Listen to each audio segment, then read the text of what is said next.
어디 뭐 카드 했을 때 1년에 한 번 가도 불자. 그런데 그 기준이 살 초팔 나는 같다 이거지. 살 초팔 가면은 부처님 예경하는 사람이 대부분이지만 어떤 사람은 뭐죠? 결국은 절에 가면은 그 절에 나오는 절 음식, 참 절에는 어떤 음식이 나와도 맛이 있죠. 그래서 먼 그 심신산골에 절에 갈수록 가면서 힘을 다 빼고 체력을 다 배는 고플 대로 고프니까 밥이 맛이 없을 수가 없죠.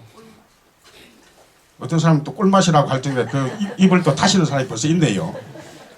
요새 그 참 채식 골고루 갖춰가지고 채식 먹기 어렵습니다.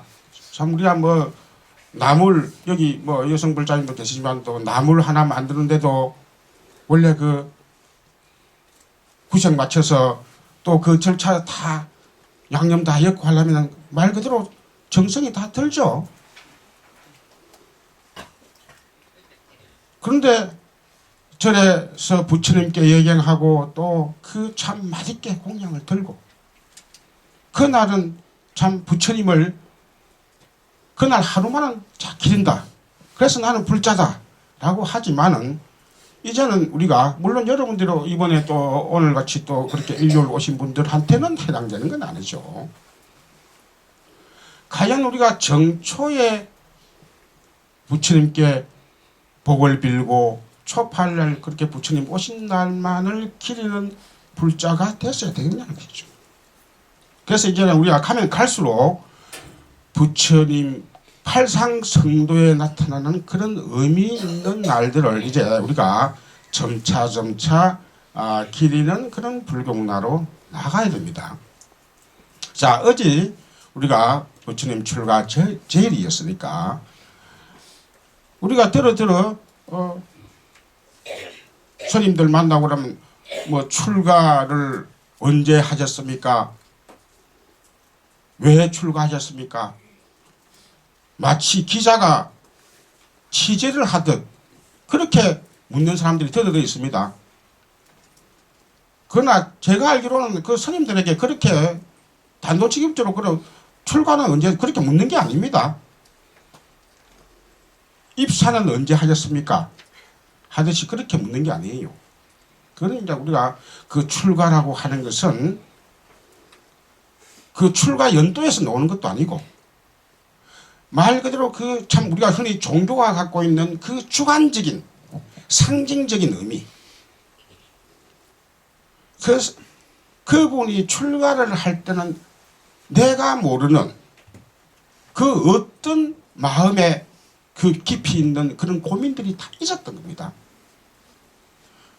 일반 사람들은 그 고민을 숨기고 모른 척하고 나는 괜찮아 하지만은 우리가 2500년 전에 서가모니 부처님께서는 당신께서 여러분도 잘 아시다시피 그 주어진 그 궁중에 또 주어진 태자로서의 위치 등등을 생각해 보면은 출가를 하지 않고 세속을 즐기는 것이 당연한데 출가를 하셨기 때문에 아이고 부처님은 위대하시다 라는 정도만 알면은 출가의 의미를 겉으로만 압니다. 우리가 동구가 특히 중국, 한국, 일본 등등 유교 문화가 밑바닥을 이루는 그런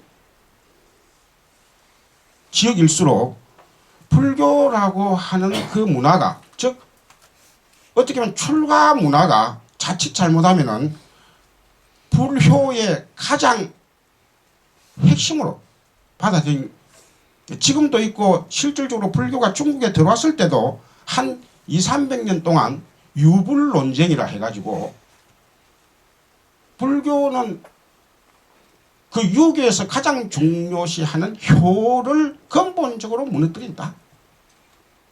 효를 근본적으로 무너뜨린 저는 문화가 저는 사상이 도대체가 이게 무슨 사상이고 종교냐 이 말이죠. 무슨 복을 받느냐. 부모를 모시지 않는데 어떻게 복을 받냐. 그 문제를 통해서 한 200년 동안 유불논쟁이 일어납니다. 또 중국에서는 도교도 있습니다. 노자. 즉 그네들 지역에서 일어난 중국 사람들이 자부심을 가지는 종교가 두 개의 그러니까 유교와 도교입니다. 그러면 유교는 철저하게 현실주의적인 사고방식을 갖고 있습니다. 우리가 경세, 세상을 다스린다. 세상을 어떻게 하면은 잘 살 수 있는가? 욕먹지 않고. 그래서 수신제가 치국평천하. 세상을 욕먹지 않고 잘 사느냐? 그래서 유교에서는 내세를 생각하지 않습니다. 우리가 유명한 공자님의 말씀 가운데 두 가지는 논하지 말라는 게 있습니다. 그 두 가지는 죽고 나서의 문제와 기신을 논하지 말랍니다. 그만큼 우리가 여러분들이 따지면 지금도 무속신앙이나 등등 모든 종교에서 귀신이라는 문제를 다 나름대로 언급을 하고 있고 나름대로 거기에 대해서 두려움을 갖기도 합니다. 그런데 유교는 우리가 내세도 생각하지 말라는 것이죠.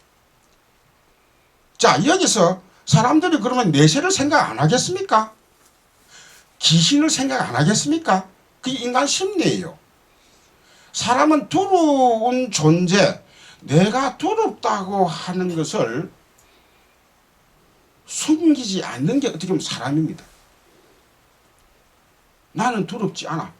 나는 두렵지 않아 하면서 마음으로 몸으로 떨고 있는 사람들이 있습니다. 우리가 여러분들이 허리 뒷골목에 어깨들 쭉 보면은 겉으로 보면 막 하는 거지. 그 사람들도 그 어떤데 토론을 해난다면 자기들 또 어디 자기들 그 상대편 제압하기 위해서 호텔에 무기를 들고 들어가고 이래 할 때도 가슴이 떨린다. 겉으로는 존재.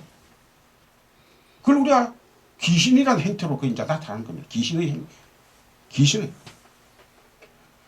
네, 그래서 우리가 불교에서도 그런 귀신이라는 존재를 어떻게 해석해야 되나? 많은 설명이 있습니다. 기독교에서 마찬가지고, 무속에서도 마찬가지고.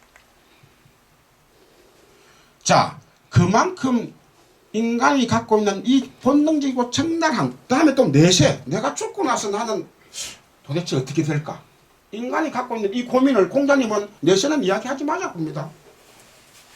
그런데 그럼 공자님께서 그 성인께서 하신 말씀이니까 내세는 생각하지 말자 하면서 다 사람이 그렇게 그렇지 않습니다. 내가 죽고 나면 어떻게 될까 하는 것은 누가 머리 안 해도 내가 생각을 하고 있습니다. 참, 내가 이렇게 살다가 죽으면 어떻게 될까? 그래서 그 내세의 문제를 불교는 어떤 종교보다도 상세하게, 그래서 중국에서 유교 문화가 기층을 이루면서 밑바닥을 이루면서 그렇게 짱짱하게 대로 오랑캐들의 생각이지. 그래서 유교는 유교만큼 현실적인데 인간 스스로는 내가 다음 생에 뭐가 될지. 그래서 만 바다라고 하는 그 짧은 이 한 생이 다기 때문에 이 한 생 동안에 어떻든 잘 살아야 된다. 내가 잘 산 것을 또 내 후손들이 내 잘 산 것을 본받아서 잘 살기 위해서 옆에 신경 쓰지 마시고요. 미주알 코주알 기록을 합니다. 중국의 역사, 그래서 중국 민족은 역사 의식이 가장 강한 민족입니다. 우리가 그러니까 기자정신이라고 그러죠. 기자들은 어디 가면은 사고가 일어나면은 그 사람을 구해줘야 되느냐, 그걸 설명을 써가지고 상세하게 빨리 본사에 보내야 되느냐, 이게 이제 기자정신의 마지막 갈림길이라고 그러죠. 그래서 어떤 경우에 그 사람이 기자가 그때 기사 자기가 특종을 포기하고 그 사람을 얼마든지 살릴 수 있는데 그 사람이 못 살다면 그때는 그 기자가 뒤에 뭐 인격적으로 문제가 있다 등등 하면서 가듯이. 그런데 중국 사람들은 철저한 이유가 있습니다. 제가 들으니까 하지만도 여러분들이 오늘까지만 딱 살고 오늘 12시에 모두 다 끝납니다. 다 준비하셔야만 11시 55분까지 편안하게 살겠습니까? 아니면은 이제 종말이다. 그래서 종교에서 종말을 이용한 게 그게 있습니다. 그런데 여러분들 잘 때 편안하게 자는 게 뭡니까? 내일이 있기 때문에 편하게 잡니다. 아이고 오늘 못하든 내일 하지. 내가 저 사람한테 내가 아들한테 딸한테 내가 조금 오늘 좀 안 좋은 소리를 했는데 그걸 자는 애를 깨워가지고 내가 잘못 좀 미안하다 하고 그리 하고 다시 잠을 잘까 재울까 그리 안 합니다. 아이고 내일 아침에 일어나서 또 이야기를 하지. 마음에 여유가 있습니다. 우리가 윤회를 믿느냐 믿지 않느냐, 물론 이 문제를 또 가지고 왈가왈부하는 사람이 있지만은 인도는 아마도간 오래전부터 이 생이 그냥 끝이 아니다. 계속 이어진다는 것이죠. 그래서 이어지듯이 이 앞에 전생도 계속 이어져 왔다는 겁니다. 그러면서 그 이어지는 것이 내 책임하에서 선업은 선업대로 또 불선업은 불선업대로 이어지면서 나의 고와락을 내가 만들어 간다라고 하는 아주 합리적인 생각. 이것이 결국 중국 사람들한테 처음에는 중국 사람들이 내세를 생각도 안 했는데 내세가 굴러간다. 물론 중국 사람도 저승관념은 있습니다. 다음 한생 저승 관념은 있습니다. 그런데 마치 계속 바퀴가 굴러가듯이 계속 이어진다라고 하는 윤회관념은 없습니다. 여기 자동차 연하시는 분도 많이 계시지만은 자동차는 기름을 연금만큼 갑니다. 좋은 기름대로 그렇게 가고 나쁜 기름을 내면 그 표시나 그럽니다. 우리가 이 생에서 그 기름을 넣는단 말은 내가 만 있어도 안 됩니다. 이해와 믿음이 같이 해야 우리가 자기가 원하는 곳을 온전히 갈 수 있듯이 불교는 결국 윤회를 설명하면서도 부처님께서 윤회가 있다.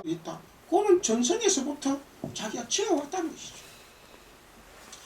그래서 그것을 자기 책임화한다는 사실. 이거는 우리가 이 세상에 일어난 종교 가운데 불교만이 주장합니다. 제가 그래서 들어 앞으로 가면 이 세상의 종교는 불교와 불교 아닌 종교, 즉 불교, 자기 모든 책임을 자기 자신에게 돌리는 종교인 불교와 그 다음에 그래도 절대자는 계신다 라고 하는 종교. 그 절대자의 이름은 이제는 다 통합이 되게 됐습니다. 지금은 중동을 중심으로 해가지고 아직도 인간의 욕심이 가하다 보니까 내가 믿는 유일신이 오로지 최고다라고 하는 그 관념에 머물러 있지만은 앞으로 이제는 세상에 사람들이 정부와 교환되고 따지고 보니까 우리가 유일신을 각각 다른 이름으로 불렸구나 하면서 자기 의지가 약한 사람은 사람이 다 똑같을 수가 없으니까 자기가 의지가 약한 사람은 그 절대자를 찾게 돼 있습니다. 그래서 그 절대적인 종교도 없어지지 않아요. 저는 제가 불교를 오랫동안 공부하고 해서 이 세상이 모두가 다 불국토화되어야 된다 하는 그런 잘못된 생각을 가지고 있지 않습니다. 이 세상이 다 기독교로 하된다. 그것도 더구나 그건 또 잘못된 생각이죠.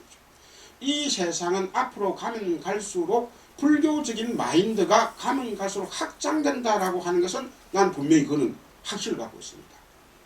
그러나 그 인간의 나약함 때문에 그런 절대주의 종교가 없어지지는 또 않는다는 것이죠.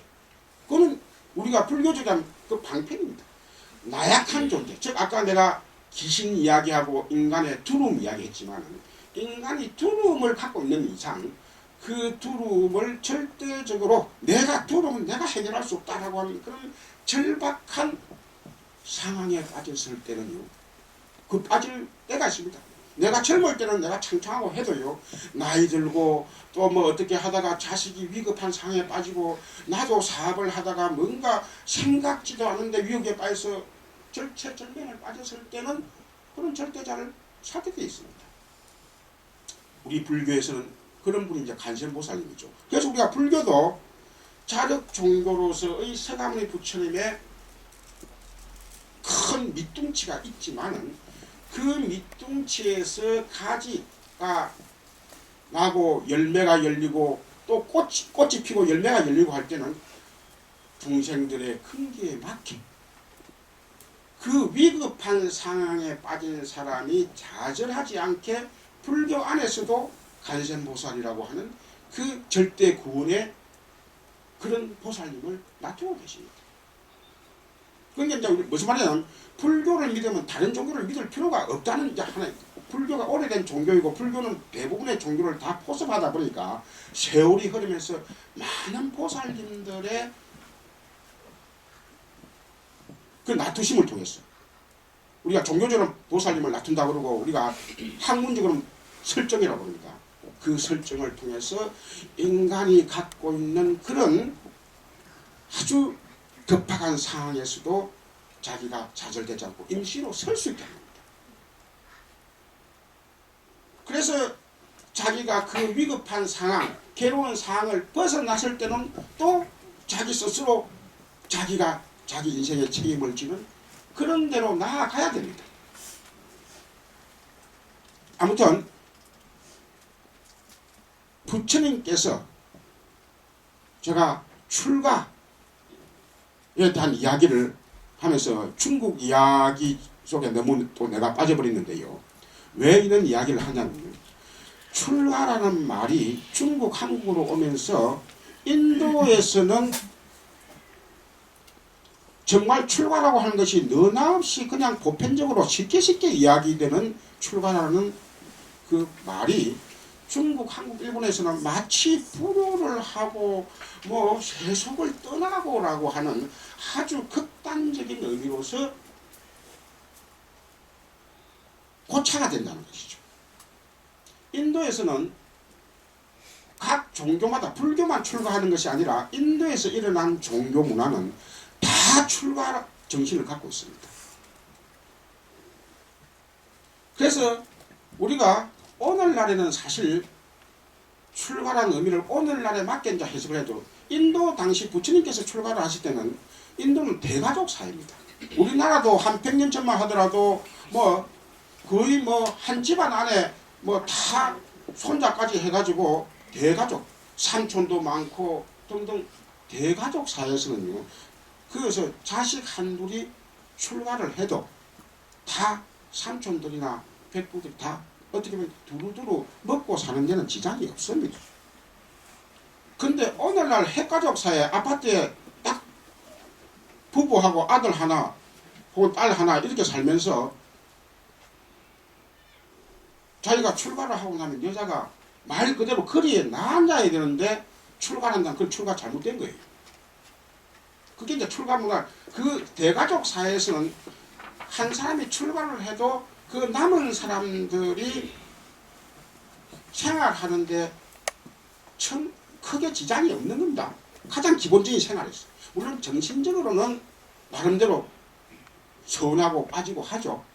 근데 생활에 있어서는 크게 지장을 못 받습니다. 그래서 제가 이야기하는데 오늘날 핵가족 사회에서 자식들이 있는데 출가를 한다.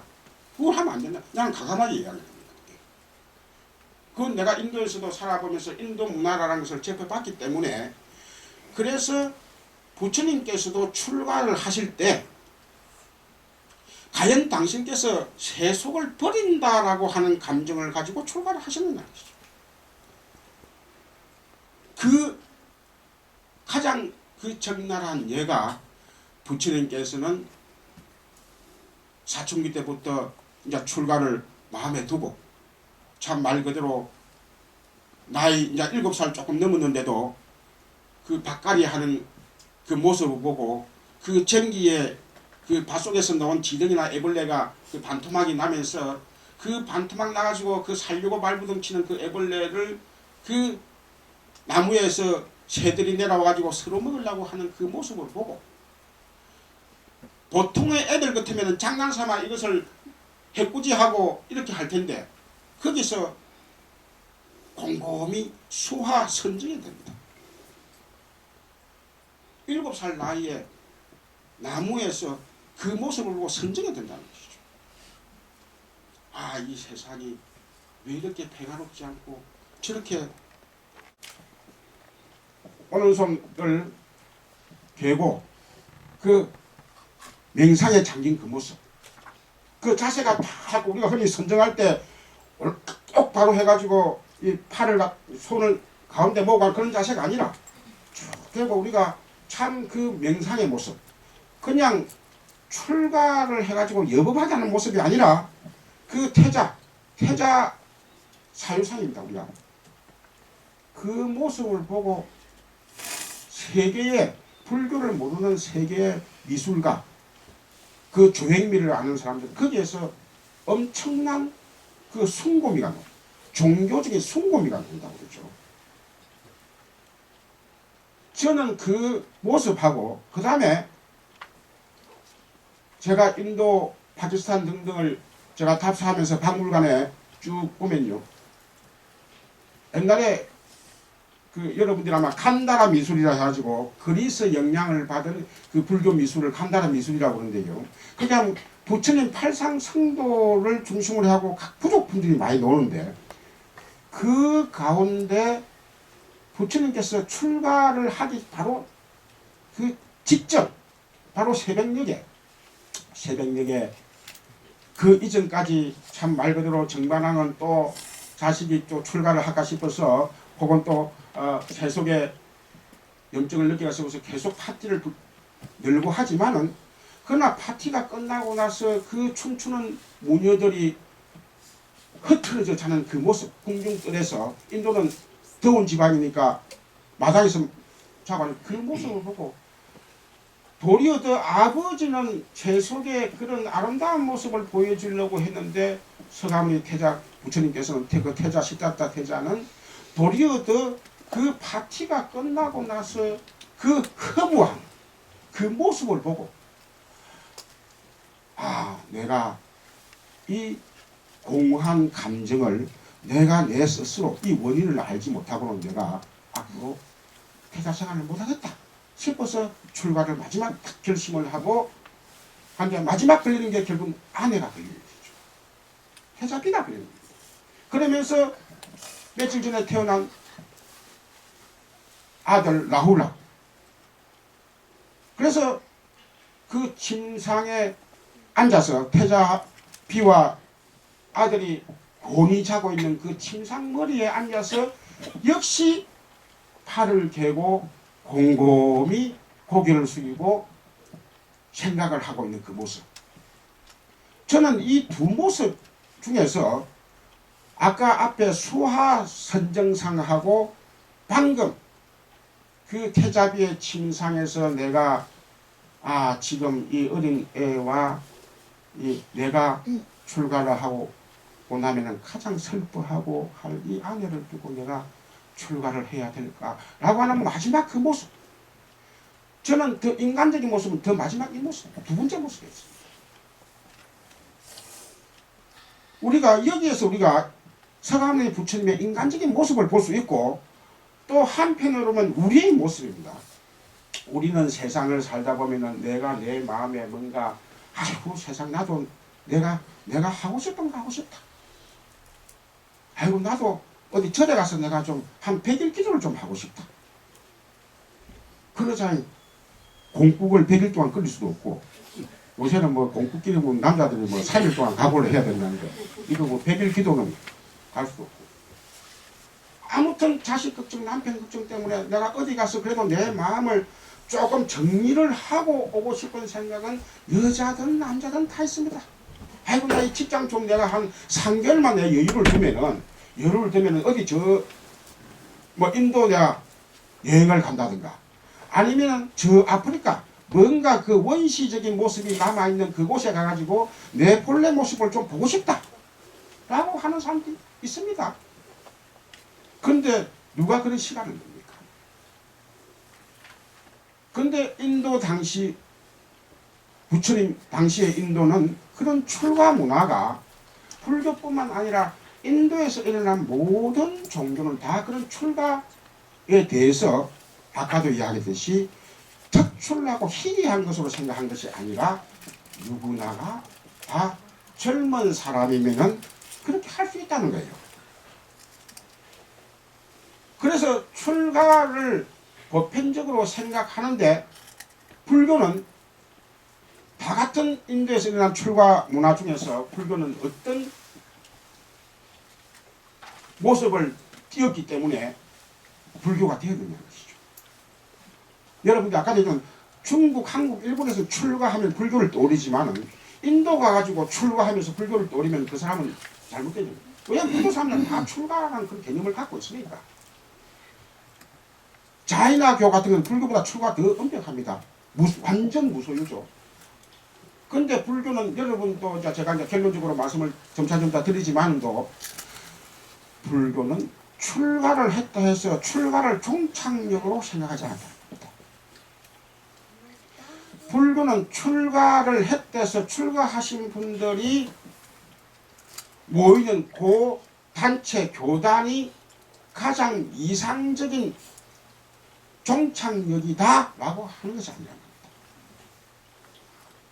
출가를 하실 그 당시에 부처님께서는 그래서 그 태자비가 자는 모습을 보고 정문으로 나가면은 그 경비원들이 또 보이고 하니까 잠깐 자리 마부 찬다까만 끼워서 그 낮은 쪽에 그 성벽을 넘어서 출가를 하시게 되죠. 그래서 넘을 유자 성벽 성자에서 유성 출가라고 합니다. 그래서 유성 출가를 하셔가지고 한 몇 시간 정도 가고 나서 아누마 강이라고 그 강 언덕에서 이제 마부를 돌려보내면서 당신께서 입고 계시던 그 폐물과 옷, 그래서 그 옷은 지나가던 사냥꾼에게 주고 폐물을 그 마부에게 주면서 마부에게 내가 전하는 말을 태자비에게 해달라는 것이죠. 그 전하는 말이 뭐냐? 내가 지금은 궁금한 것이 많아서 출가를 했지만 지혜를 조금 더 고상해야만 지혜를 얻기 위해서 출가를 했지만은 내가 깨우치고 나면은 반드시 돌아온다고 전해달라.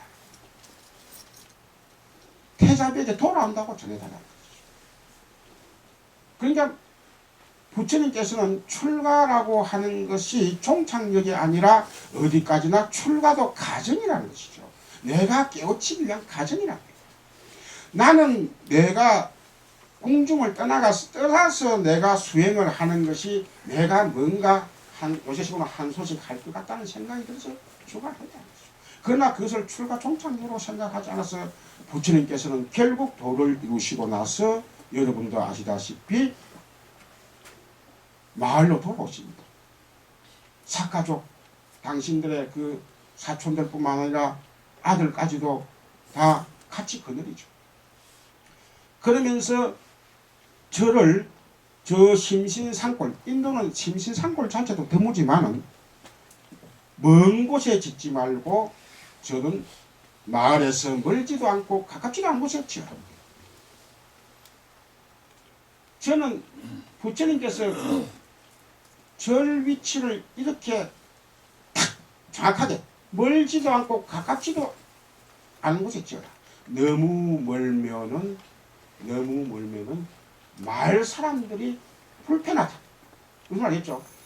마을 사람들 그 다음에 출가자들은 또 불편하다. 뭐냐? 공양을 우리가 걸식을 했으니까 탁발을 했으니까 서로 불편한 거예요. 마을 사람들은 그 수행을 한다고 다 그 출가하신 분들이 고생을 해서 깨우치는데 그 법문을 가까이서 들어야 될 거 아니에요. 가까이서. 그런데 우리나라는 어떻습니까? 절은 심신산골에 있어야 절맛이 난다. 여러분 심신산골에서 절맛이 납니까? 그 생각을 떨쳐야 우리나라 불교가 앞으로 현대화되고 우리나라 불교가 살아남을 수 있습니다. 우리가 저 어디 심신산골 내지는 아주 깊은 바닷가 근처에 가야 내 기도빨이 받는다. 그런 생각을 붙여야 됩니다.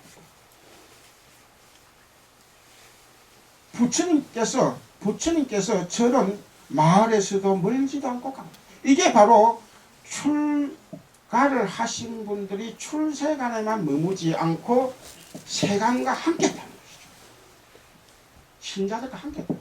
이걸 우리가 세간 출세간 중도라고 합니다. 세간 출세간 중도.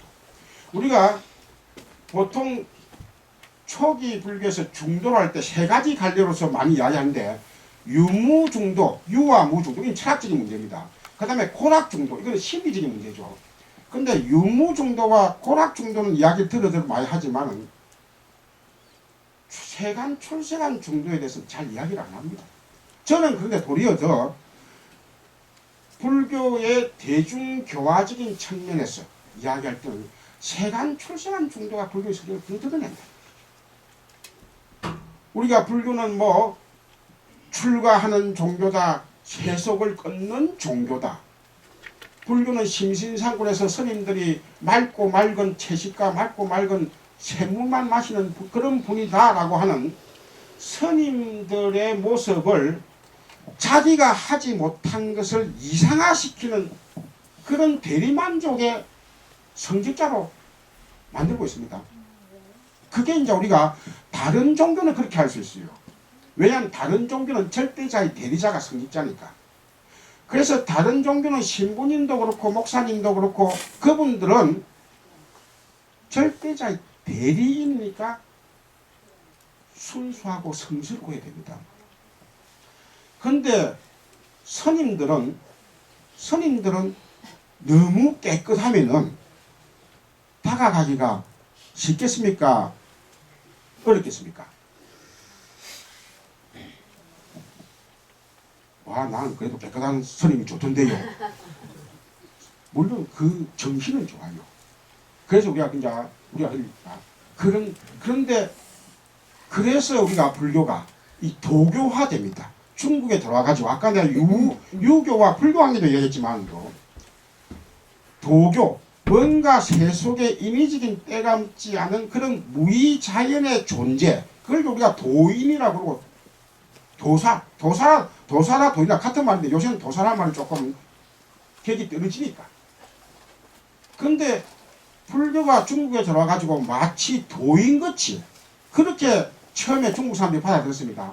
그래서 그 중국의 그 당시에 지방마다 왕들이 많았으니까 그 왕들을 고문하는, 즉 말하자면 고문으로서 그 고성들이 많았습니다. 그럼 그 고성들은 왕들에게 설법을 해서 불교 부처님의 말씀을 깨우치게 하는 그런 존재이보다는 다분히 신통 요술을 부리는 그런 분으로 모사가 많이 되었습니다.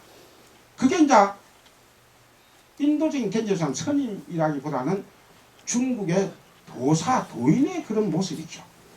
그래서 초창기 때 불교가 들어오는 데는 물론 중국의 도교가 역할을 많이 합니다. 그래서 그 비슷한 사상끼리는 비슷한 사상끼리 서로서로 빨리 받아들인다고, 초창기 때 그 도교의 영향으로 불교가 빨리 정착한 것은 어떻게 보면 장점은 장점인데, 그래서 우리가 오늘날 한국에서 금강경 문화, 우리가 구마라집 스님이 번역한 금강경 문화가 이렇게 한국을 불자를 하면 금강경 하는 것도 결국 중국의 그 도교 문화의 영향에 의해 가지고 그 금강경이 우리나라에 결국 지금까지도 남아있는 거예요. 그런데 우리가 그 공인이 문이 등등 우리가 도교의 무와 불교의 공을 허무의 공, 허무의 무로서 파악을 해가지고 마치 세속을 떠나서, 중국은 안 그래도 산이 아주 산세가 험한 데가 많다 보니까 그럼 그 산세 험한 데 또 절들이 또 깊이 묘하게 딱 그 절벽에 걸쳐 있어요. 그러면 사람들은 참 그 세속에 살다가 그 심신사골처럼 올라가는 과정에 이미 다 마음이 맑아져 있어요. 거기에 뭐 도교 사찰이 있든 불교 사찰이 있든 기독교 수도원이 있든 사실 그 마음 관계없이 이미 올라가는 과정에 마음이 다 깨끗해진 겁니다. 그런데 왜 불교만 마치 심신상골에 있어야만이 절맛이 난다고 합니까? 물론 우리가 대원에 오시는 분들은 대원 정사에 오면은 절맛이 난다, 이렇게 되기까지 시간이 필요하겠죠. 그런데 실제로 우리가 마인드가 체인지가 필요합니다. 제가 한 40년, 50년 전에는 제가 어릴 때는요, 기독교가 그때 6.25 사변 일어나고 나서 기독교 막 선교사를 막 하고 하면서 흔히 우리가 한집 건너 교회, 한집 건너 다방이란 말을 어른들이 하는 이야기 들었어요. 그만큼 교회가 한집 건너에서 다 먹고 살았다는 거예요. 근처에 있으면서. 그러면서 각종 구호물자 뭐 등등했고 이 관계, 근데 흐르구로 해가지고 그게, 그런데 그 당시에 절들은 다 심신상골에 있어갖고 6.25 사변 또 그 이후에 등등 했고 사람들이 살기 어렵고 뭔가 그 가운데서도 정신적인 그런 마음의 해우소로서 저는 너무 말 가기 힘들고, 그 기독교 옆에 있으면서 그렇게 얼마나 참 피 터지게 그 사람들 설법을 했습니다. 근데 그 결과가 우리나라가 지금 한 50년 사이에 세계에서 유례가 없을 정도로 기독교가 성장한 거 아닙니까?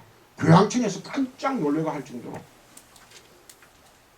이게 바로 저는 이런 모습을 볼 때마다 2500년 전에 불교가 처음 들어서 가지고 서감리 부처님 10대 제자를 위시해가지고 많은 제자들이 부처님 열반하시고 나서도 참 마을 가운데 있으면서 이 참 말로서 그냥 침묵으로서 불교를 포교한 것이 아니라 정말 수고스러운 말로서 부처님께서 저랑 45년 동안 이 세상의 교주로서 45년 동안 가장 수고로이 말씀하신 분은 부처님이랍니다.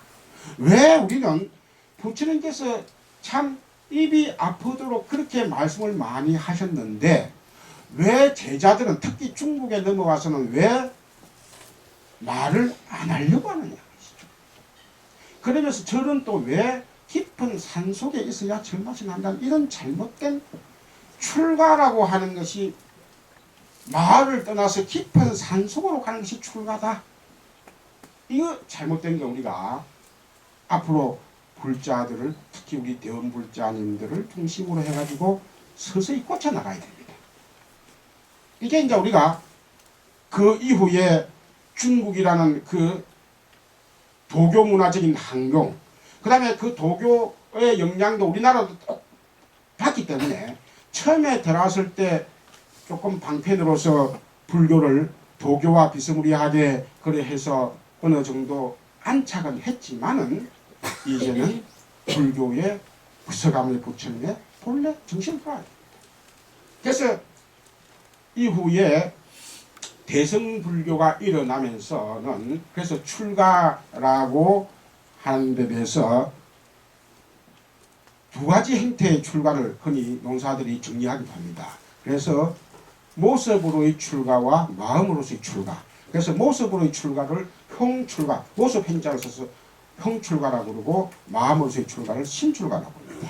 그래서 우리가 꼭 어떤 모습에 의해 가지고 스님들을 모시지 말고, 또 나도 마찬가지입니다.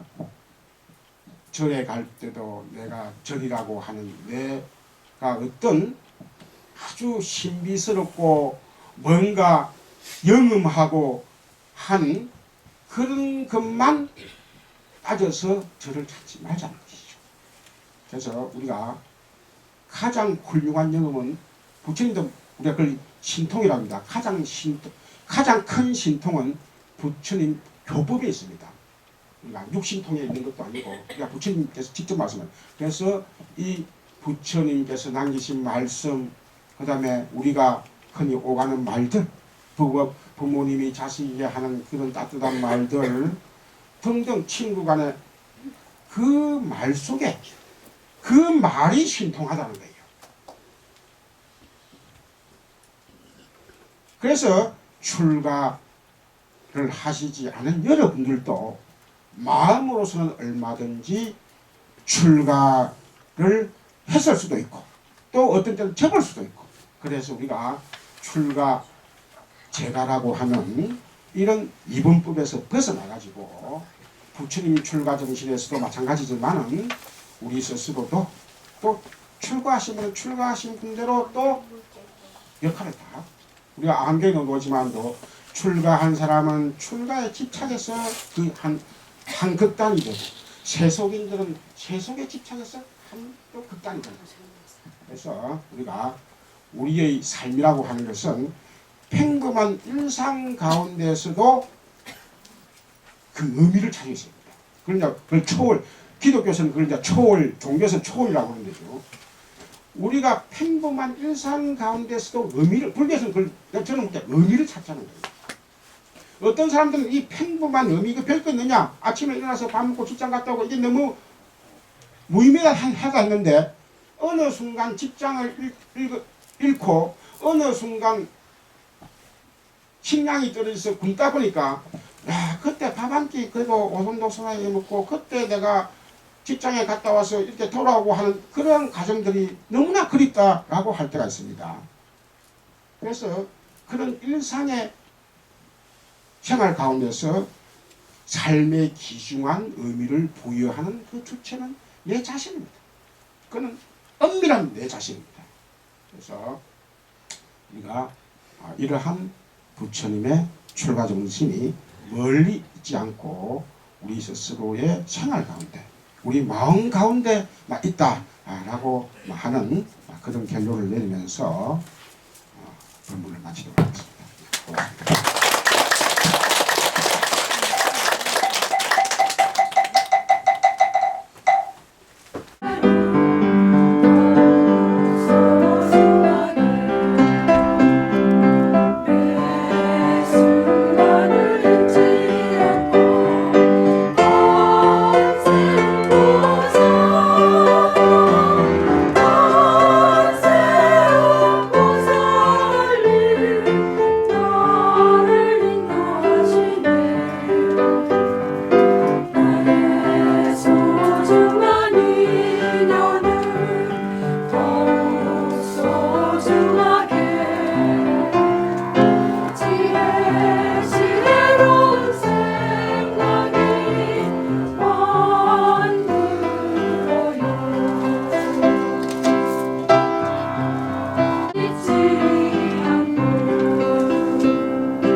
하셨는데 이번에 또 3월에 교통통신은 부자 여러분들하고 같이 법회를 또 보게 돼서 너무 감사드리고